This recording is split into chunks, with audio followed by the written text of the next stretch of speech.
₹25,000 SIP ಮುಖಾಂತರ 1 crore mutual fund ಪೋರ್ಟ್ಫೋಲಿಯೋನ build ಮಾಡ್ತಿದ್ದೀವಿ. ಈಗ ಈ ಒಂದು ವಿಡಿಯೋದಲ್ಲಿ ನಾನು 1 crore mutual fund portfolio build ಮಾಡಲಿಕ್ಕೆ ಬೇಕಿರುವಂತಹ ಒಳ್ಳೆ ರೀತಿಯಾದಂತಹ ಮ್ಯೂಚುವಲ್ ಫಂಡ್ಸನ್ನು ಸಜೆಷನ್ ಮಾಡ್ತಿದ್ದೀನಿ. ಸೊ ನೀವು ಈ ವಿಡಿಯೋಗೆ ಲೈಕ್ ಮಾಡಿ ಮತ್ತು ಯಾರೆಲ್ಲ ಇನ್ವೆಸ್ಟ್ಮೆಂಟ್ ಮಾಡಬೇಕು ಅಂದ್ಕೊಂಡಿದ್ದಾರೆ ನಿಮ್ಮ ಒಂದು ಸ್ನೇಹಿತರಿಗೆ ಈ ಒಂದು ವಿಡಿಯೋನ ಶೇರ್ ಮಾಡಿ ಮತ್ತು ನಮ್ಮ ಯೂಟ್ಯೂಬ್ ಚಾನಲ್ಗೆ ಸಬ್ಸ್ಕ್ರೈಬ್ ಮಾಡ್ಕೊಳ್ಳಿ. ನಿಮಗೆ ಇದೇ ರೀತಿಯಾದಂತಹ ಮ್ಯೂಚುವಲ್ ಫಂಡ್ ಸಜೆಷನ್ಸು ಜೊತೆಗೆ stock market related, business, startup ಇದೇ ರೀತಿ ಮಾರ್ಕೆಟಿಂಗ್ ಸ್ಟ್ರಾಟಜೀಸ್ ರಿಲೇಟೆಡಾಗಿ ನಾನು ವೀಡಿಯೋಸ್ನ ಮಾಡ್ತಿರ್ತೀನಿ. ಸೊ ಈ ಒಂದು 1 crore ಪೋರ್ಟ್ಫೋಲಿಯೋ ಬಿಲ್ಡ್ ಮಾಡಲಿಕ್ಕೆ ನಾನು ತೊಗೊಂಡಿರೋದು ಇವತ್ತು ಮ್ಯೂಚುವಲ್ ಫಂಡ್ಸಲ್ಲಿ mid caps. So mid cap mutual funds ನಿಮಗೆ ಐಡಿಯಾ ಇಲ್ದಿರೋದ್ರೆ ನಾನು ಸಿಂಪಲ್ಲಾಗಿ ಎಕ್ಸ್ಪ್ಲನೇಷನ್ ಕೊಡ್ತೀನಿ ನೋಡಿ. ಮಿಡ್ ಕ್ಯಾಪ್ ಅಂದರೆ ಇದು ಇಂಡೆಕ್ಸ್ ರಿಲೇಟೆಡ್. ಈಗ ನಿಫ್ಟಿ 50 ಇಂಡೆಕ್ಸ್ ಯಾವ ರೀತಿ ಇದೆಯೋ, ನಿಫ್ಟಿ 150 ಮಿಡ್ ಕ್ಯಾಪ್ ಇಂಡೆಕ್ಸ್ ಯಾವ ರೀತಿ ಇದೆಯೋ, ಸೊ ಇದರಲ್ಲಿ 150 ಕಂಪನಿಗಳಿರುತ್ತೆ. ಈ ಒಂದು ಮಿಡ್ ಕ್ಯಾಪ್ ಮ್ಯೂಚುವಲ್ ಫಂಡ್ಸು ಆ ಒಂದು 150 ಕಂಪನಿಗಳಲ್ಲಿ ಯಾವ ರೀತಿಯಾದಂತಹ ಪರ್ಫಾರ್ಮೆನ್ಸ್ ಚೆನ್ನಾಗಿ ಮಾಡುವಂತಹ ಸ್ಟಾಕ್ಸ್ನಲ್ಲಿ ಇನ್ವೆಸ್ಟ್ಮೆಂಟ್ ಮಾಡಿ ರಿಟರ್ನ್ಸ್ನ ಗಳಿಸೋದನ್ನೇ ಈ ಒಂದು ಮಿಡ್ ಕ್ಯಾಪ್ ಮ್ಯೂಚುವಲ್ ಫಂಡ್ಸ್ ಮುಖಾಂತರ ನಿಮಗೆ ರಿಟರ್ನ್ ಸಿಗುತ್ತೆ. ಸೊ ಈ ಒಂದು ಮಿಡ್ ಕ್ಯಾಪ್ ಮ್ಯೂಚುವಲ್ ಫಂಡ್ ಅಂದರೆ ಸಿಂಪಲ್ ಎಕ್ಸ್ಪ್ಲನೇಷನ್ ಇದು. ಸೊ ಇದರಲ್ಲಿ ನಿಮಗೆ ಮಾಡರ್ನೇಟ್ ರಿಸ್ಕ್ ಇರುತ್ತೆ. ಮಾಡರ್ನೇಟ್ ಅಂದರೆ ಆ ಕಡೆ ಯೂಜ್ ರಿಸ್ಕ್ ಇರೋಲ್ಲ, ಈ ಕಡೆ ರಿಸ್ಕ್ ಇಲ್ಲನೂ ಅಂತ ಹೇಳೋಕ್ಕೆ ಹೋಗಲ್ಲ. ಒಂದು ಸ್ವಲ್ಪ ರಿಸ್ಕ್ ಇರುತ್ತೆ, ಬಟ್ ರಿಟರ್ನ್ಸ್ ಅಂತೂ ಎಕ್ಸಲೆಂಟ್ ಇರುತ್ತೆ. ಸೊ ಈ ಅಪ್ಕಮಿಂಗ್ ನಮಗೆ ಒಂದು 4 to 5 years ಒಳಗಡೆ ಮಿಡ್ ಕ್ಯಾಪ್ಸ್ ಅಂತೂ ತುಂಬಾ ಪೊಟೆನ್ಷಿಯಲ್ ಕ್ಯಾಪಬಿಲಿಟಿ ಇದೆ ಈ ಒಂದು ಸ್ಟಾಕ್ಸು ಪರ್ಫಾರ್ಮ್ ಮಾಡಲಿಕ್ಕೆ.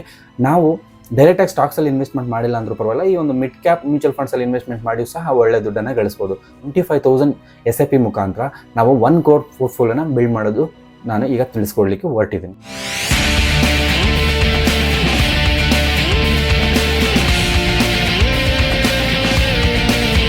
ನೀವು ಕೇಳ್ಬೋದು, ಈ ಒಂದು 1 crore ಮ್ಯೂಚುವಲ್ ಫಂಡ್ನ ಬಿಲ್ಡ್ ಮಾಡಬೇಕಾದ್ರೆ ನಮಗೆ ಎಷ್ಟು ಟೈಮ್ ಇಡ್ಸ್ಬೋದು ಅಂತ. ಇದನ್ನು ಬಿಲ್ಡ್ ಮಾಡಬೇಕಾದ್ರೆ ನಿಮಗೆ 12 ವರ್ಷ ಇಡಿಸುತ್ತೆ ವಿತ್ 25,000 SIP ಅಮೌಂಟು. ಸೊ ಈ ಒಂದು SIP ಅಮೌಂಟನ್ನು ಎಲ್ಲಿ ಇನ್ವೆಸ್ಟ್ಮೆಂಟ್ ಮಾಡಿದ್ರೆ ಈ 1 crore ಬಿಲ್ಡ್ ಆಗುತ್ತೆ ಅನ್ನೋದೇ ಈ ಒಂದು ವಿಡಿಯೋ. ಸೊ ಈಗ ನಾನು ಒಂದೊಂದೇ ನಿಮಗೆ ತಿಳಿಸ್ಕೊಡಕ್ಕೆ ಕೊಟ್ಟಿದ್ದೀನಿ. ಮೊದಲನೇ ಬಂದ್ಬಿಟ್ಟು HDFC mid cap opportunities fund. ಈ ಒಂದು ಫಂಡಿನ ಸೈಜು ಸಹ ತುಂಬಾ ದೊಡ್ಡದಿದೆ. ಸೊ ಈ ಫಂಡಲ್ಲಿ ನೀವು ಒಂದು ಪೋರ್ಷನ್ನ, ಈಗ ಫಾರ್ ಎಕ್ಸಾಂಪಲ್ 25,000ನ ಈಕ್ವಲ್ ಆಗಿ ನಾವು ಡಿವೈಡ್ ಮಾಡಿದ್ರೆ ನಿಮಗೆ ₹5,000 ಪ್ರತಿಯೊಂದು SIPಯಲ್ಲೂ ಸಹ ಇನ್ವೆಸ್ಟ್ಮೆಂಟ್ ಮಾಡ್ಬೋದು. ಈ ಒಂದು ₹5,000ನ ಈ HDFC ಮಿಡ್ ಕ್ಯಾಪ್ ಅಪರ್ಚುನಿಟೀಸ್ ಫಂಡಲ್ಲಿ ಇನ್ವೆಸ್ಟ್ಮೆಂಟ್ ಮಾಡಿ. ಸೊ ಈ ಒಂದು ಫಂಡ್ ನಿಮಗೆ ಲಾಸ್ಟ್ ಇಯರ್ ಜೊತೆ ಕಂಪೇರ್ ಮಾಡೋದು ನೋಡಿದ್ರೆ ನಮಗೆ 50% ರಿಟರ್ನ್ಸ್ನ ಕೊಟ್ಟಿದೆ. ನಾನು ಈ ಒಂದು 50%ನ ಕನ್ಸಿಡ್ರೇಷನಲ್ಲಿ ತಗೊಳ್ಳೋಲ್ಲ, ಯಾಕಂದರೆ ಲಾಸ್ಟ್ 1 yearಲ್ಲಿ ಮಾರ್ಕೆಟು ಒಳ್ಳೆ ರಿಟರ್ನ್ಸನ್ನು ಕೊಟ್ಟಿದೆ. ಅದು ನನಗೂ ಗೊತ್ತು, ನಿಮಗೂ ತಿಳಿದಿದೆ. ಸೊ ಈ ರಿಟರ್ನ್ಸ್ನ ಯಾಕೆ ಕನ್ಸಿಡ್ರೇಷನ್ ಮಾಡಲ್ಲ ಅಂತಂದರೆ ಬರುವಂತಹ ಎಕ್ಸ್ಪೆಕ್ಟೆಡ್ ಇಯರ್ಸಲ್ಲಿ ಸೇಮ್ ಈ ಒಂದು ಗ್ರೋತ್ ಅನ್ನೋದು ಇರುತ್ತೋ ಇಲ್ವೋ ಗೊತ್ತಿಲ್ಲ, ಬಟ್ ಝೂಮ್ ಮಾಡ್ಕೊತಿರೋದು 15% ರಿಟರ್ನ್ ಪರ್ ಇಯರ್ಗೆ. ಸೊ ಇಲ್ಲಿ ಆಲ್ರೆಡಿ 50% ಬಂದಿದೆ ಲಾಸ್ಟ್ ಇಯರ್. ಇದನ್ನು ನಾನು ಎಕ್ಸಾಂಟ್ ಮಾಡ್ತಿದ್ದೀನಿ, ಬಂದಿದೆ, ಬಟ್ ಇದನ್ನು ಇದೇ ಮೊಮೆಂಟಮ್ ಕಂಟಿನ್ಯೂ ಆಗುತ್ತೆ ಅಂತ ನಾವು ಗ್ಯಾರಂಟಿ ಕೊಡೋಕ್ಕಾಗಲ್ಲ. ಬಟ್ ಆವರೇಜ್ ಆಗಿ 15% ತಗೊತಿದ್ದೀನಿ. ಸೊ ಇದರ ಒಂದು 10 years ಆವರೇಜ್ ನೋಡಿದ್ರು ಸಹ ನಮಗೆ 17% ರಿಟರ್ನ್ಸ್ ಬಂದಿದೆ ಸಿನ್ಸ್ ಇನ್ಸ್ಕ್ರಿಪ್ಷನಿಂದ. ಸೊ ಇದು ಈ HDFC mid cap opportunities fund ಬಗ್ಗೆ. ಎರಡನೇ ಮ್ಯೂಚುವಲ್ ಫಂಡ್ ಬಂದುಬಿಟ್ಟು SBI ಮೇಗ್ನಮ್ ಮಿಡ್ ಕ್ಯಾಪ್ ಫಂಡು. ಈ ಒಂದು SBI ಮೇಗ್ನಮ್ ಮಿಡ್ ಕ್ಯಾಪ್ ಫಂಡಲ್ಲಿ ನಾನು ವರ್ಕ್ ಮಾಡುವಂಥ ಸಿಚುವೇಷನಲ್ಲಿ ನಮ್ಮ ಕ್ಲೈಂಟ್ಸ್ಗೆ, ಮೋಸ್ಟ್ ಆಫ್ ಕ್ಲೈಂಟ್ಸ್ಗೆ ಈ HDFC ಮತ್ತು SBI ಮ್ಯೂಚುವಲ್ ಫಂಡ್ಸ್ನೇ ನಾನು ಸಜೆಷನ್ ಮಾಡ್ತಿದ್ದು, ಯಾಕೆಂದರೆ ಸ್ಟೇಬಲ್ ರಿಟರ್ನ್ಸ್ ಬರ್ತಿತ್ತು. ಅದೇ ಕಾರಣದಿಂದ ಸೊ ಈಗೂ ನಾನು ನಿಮ್ಗೆ ಸಜೆಷನ್ ಮಾಡ್ತಿರೋದು ಏನಪ್ಪ ಅಂದರೆ SBI ಮೇಗ್ನಮ್ ಮಿಡ್ ಕ್ಯಾಪ್ ಫಂಡಲ್ಲಿ ಇನ್ವೆಸ್ಟ್ಮೆಂಟು 5,000 ಮಾಡಿ ಅಂತ. ಸೊ ಈ ಒಂದು 5,000 ಇನ್ವೆಸ್ಟ್ಮೆಂಟು ನಿಮಗೆ ಒಳ್ಳೆ ರಿಟರ್ನ್ಸ್ನ ಜನರೇಟ್ ಮಾಡುತ್ತೆ. ನೀವು ಲಾಸ್ಟ್ ಇಯರ್ ಕಂಪೇರ್ ಮಾಡಿಕೊಂಡ್ರೆ ರಿಟರ್ನ್ಸ್ನ ಇದು 30% ಮೇಲೆ ರಿಟರ್ನ್ಸ್ನ ಜನರೇಟ್ ಮಾಡಿದೆ. ಬಟ್ ನಾವು ಎಕ್ಸ್ಪೆಕ್ಟ್ ಮಾಡ್ತಿರೋದು ನಾವು ಮೊದಲೇ ತಿಳಿಸ್ದಂಗೆ 15% ಮಾತ್ರ. ಸೊ ಈ ಒಂದು ಫಂಡ್ ವ್ಯಾಲ್ಯೂ ಸಹ ಇದರದ್ದು ತುಂಬಾ ದೊಡ್ಡದಿದೆ. ಸೊ ನೀವು ಈ ಒಂದು ಮ್ಯೂಚುವಲ್ ಫಂಡ್ಸಲ್ಲಿ ಇನ್ವೆಸ್ಟ್ಮೆಂಟ್ ಮಾಡ್ಬೋದು.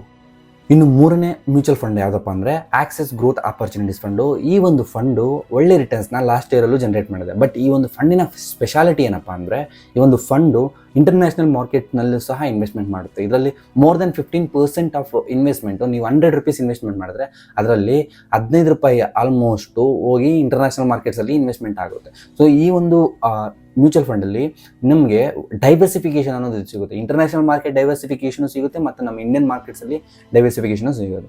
ಸೊ ಈ ಒಂದು ಫಂಡ್ನಲ್ಲಿ ನಮಗೆ ಆಲ್ಮೋಸ್ಟ್ 65% ಮಿಡ್ ಕ್ಯಾಪಲ್ಲೇ ಇನ್ವೆಸ್ಟ್ಮೆಂಟ್ ಮಾಡಿರ್ತಾರೆ. ಸೊ ಈ ಒಂದು ಫಂಡು ನಿಮಗೆ ಲಾಸ್ಟ್ 1 yearಲ್ಲಿ ನೀವು ನೋಡ್ಬೋದು ಅರೌಂಡ್ 40% ಅನ್ನೋದು ರಿಟರ್ನ್ಸ್ ಕೊಟ್ಟಿದೆ. ಅದ್ರ ಜೊತೆಗೆ ಸಿನ್ಸ್ ಇನ್ಸ್ಕ್ರಿಪ್ಷನಿಂದ 19% ಒಂದು ರಿಟರ್ನ್ಸನ್ನು ಜನರೇಟ್ ಮಾಡಿದೆ. ಸೊ ಈ ಒಂದು ಫಂಡ್ನ ವ್ಯಾಲ್ಯೂ ಸಹ ತುಂಬಾ ಸೈಜ್ ಅನ್ನೋದು ಜಾಸ್ತಿ ಇದೆ. ಸೊ ನೀವು ಇದನ್ನು ಕನ್ಸಿಡ್ರೇಷನ್ ತಗೊಂಡು ಇನ್ವೆಸ್ಟ್ಮೆಂಟನ್ನು ಮಾಡ್ಬೋದು. ಇನ್ನು 4ನೆಯ ಮ್ಯೂಚುವಲ್ ಫಂಡ್ ಬಂದುಬಿಟ್ಟು Mira asset mid cap fund. ಈ ಒಂದು Mira asset mid cap fund ಸಹ ಒನ್ಸ್ ಅಪಾನ್ ಎ ಟೈಮ್ ನಾನು ವರ್ಕ್ ಮಾಡುವಂಥ ಸಿಚುವೇಷನಲ್ಲಿ ಈ ಒಂದು ಮಿರಾ ಆ್ಯಸೆಟ್ಟು ಮತ್ತು SBI HDFC ಈ 3 ಫಂಡ್ಸನ್ನು ಹೈಯೆಸ್ಟ್ ಆಗಿ ಸಜೆಷನ್ ಮಾಡ್ತಿದೆ ನಮ್ಮ ಕ್ಲೈಂಟ್ಸ್ಗೆ. ಸೊ ಈಗಲೂ ಸಹ ನಿಮಗೆ ತಿಳಿಸ್ಕೊಡೋದೇನೆಂದರೆ, ಈ ಒಂದು ಮಿರಾ ಆ್ಯಸೆಟ್ ಮಿಡ್ ಕ್ಯಾಪಲ್ಲಿ ಇನ್ವೆಸ್ಟ್ಮೆಂಟ್ ಮಾಡಿ ನಮ್ಮ ಕ್ಲೈಂಟ್ಸು ಒಳ್ಳೆ ರಿಟರ್ನ್ಸ್ನ ಗೈನ್ ಮಾಡಿದ್ದಾರೆ ಆ ಟೈಮಲ್ಲಿ. ಸೊ ನೀವು ಒಂದು ಮಿರಾ ಆ್ಯಸೆಟ್ ಮಿಡ್ ಕ್ಯಾಪ್ ಫಂಡಲ್ಲಿ ನಿಮಗೆ ಇದರಲ್ಲೂ ಸಹ ಒಂದು ದೊಡ್ಡ ಫಂಡ್ ಸೈಜ್ ಇದೆ. ಅದರ ಜೊತೆಗೆ ಒಬ್ಬ ಫಂಡ್ ಮ್ಯಾನೇಜರು ಸಹ ತುಂಬಾ ಒಂದು ಗ್ರೋತ್ ಓರಿಯೆಂಟೆಡ್ ಆಗಿ ವರ್ಕ್ ಮಾಡ್ತಿದ್ದಾರೆ.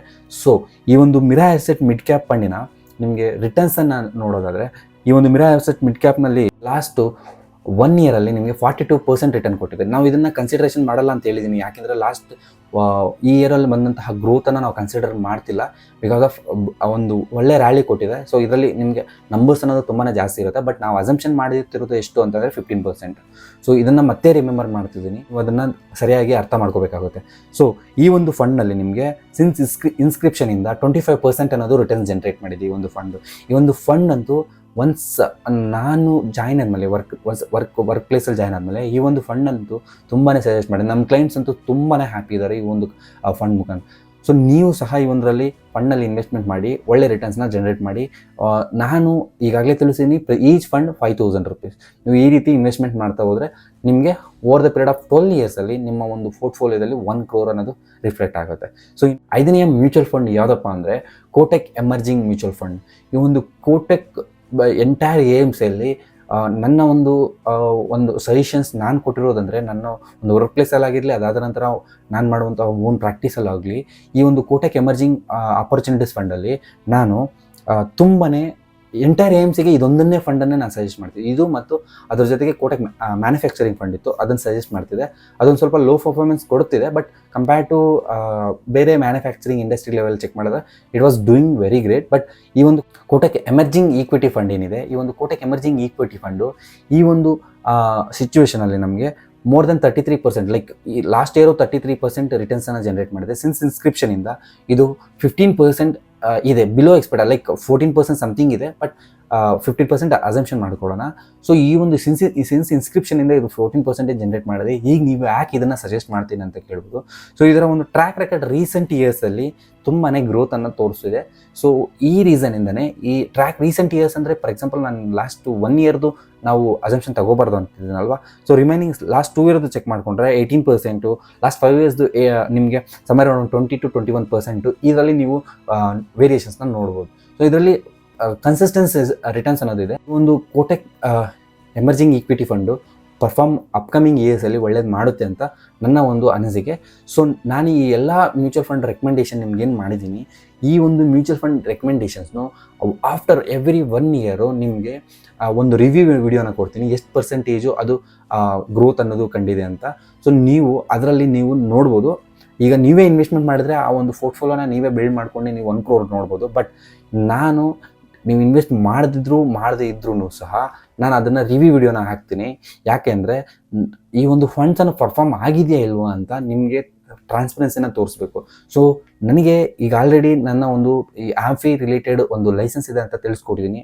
ನಿಮಗೆ ಏನಾದರೂ ಆ ಥರ ಏನಾದರೂ ಸೆಕ್ಯೂರ್ಡ್ ಅನಿಸ್ತಿಲ್ಲ ಅಂತ ಏನಾದರೂ ಅನಿಸಿದ್ರೆ, ಸೊ ನೀವು ಆ್ಯಂಫಿ ನಮ್ಮ ಲೈಸೆನ್ಸ್ನ ಚೆಕ್ ಮಾಡ್ಕೋಬೋದು. ಸೊ ದೆನ್ ಆಫ್ಟರ್ ನೀವು ಈ ಒಂದು ಮ್ಯೂಚುವಲ್ ಫಂಡ್ಸ್ನಲ್ಲಿ ಇನ್ವೆಸ್ಟ್ಮೆಂಟ್ ಮಾಡ್ಬೋದು.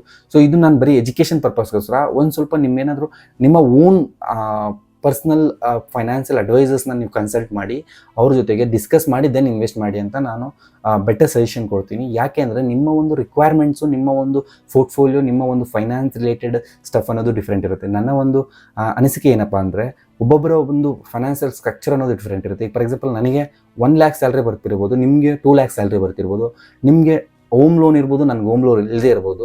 ಮತ್ತು ನಾನು ಹೇಳಿದ್ದೀನಿ ಅಂತ ಹೇಳ್ಬಿಟ್ಟು 25,000 ಎತ್ಕೊಂಡು ಹೋಗಿ ಒಂದೇ ಸರಿ ಇನ್ವೆಸ್ಟ್ಮೆಂಟ್ ಮಾಡೋದು ಅದು ಅದೇ ಒಂದು ಸ್ವಲ್ಪ ಪ್ರಾಬ್ಲಮ್ಯಾಟಿಕ್ ಆಗುತ್ತೆ. ಸೊ ನಿಮ್ಮ ಇನ್ವೆಸ್ಟ್ಮೆಂಟ್ ಮಾಡೋಕ್ಕಿಂತ ಮುಂಚೆ ನೀವು ಒಬ್ಬ ಪರ್ಸ್ನಲ್ ಫೈನಾನ್ಷಿಯಲ್ ಕನ್ಸಲ್ಟೆಂಟ್ನ ಅಥವಾ ನಿಮ್ಮ ಒಂದು ಪರ್ಸ್ನಲ್ ಫೈನಾನ್ಸ್ ಕನ್ಸಲ್ಟೆಂಟ್ ಏನಾದಿದ್ರೆ ಅವ್ರ ಹತ್ರ ಹೋಗಿ ಕನ್ಸರ್ನ್ ಆಗಿ ನಾವು ಈ ರೀತಿ ಮಾಡೋಣ ಅಂತಿದ್ದೀವಿ ಸೊ ಅಂತ ಅವ್ರಿಗೆ ಎಕ್ಸ್ಪ್ಲೇನ್ ಮಾಡಿ ಮತ್ತೆ ಇನ್ವೆಸ್ಟ್ಮೆಂಟ್ ಮಾಡಿ.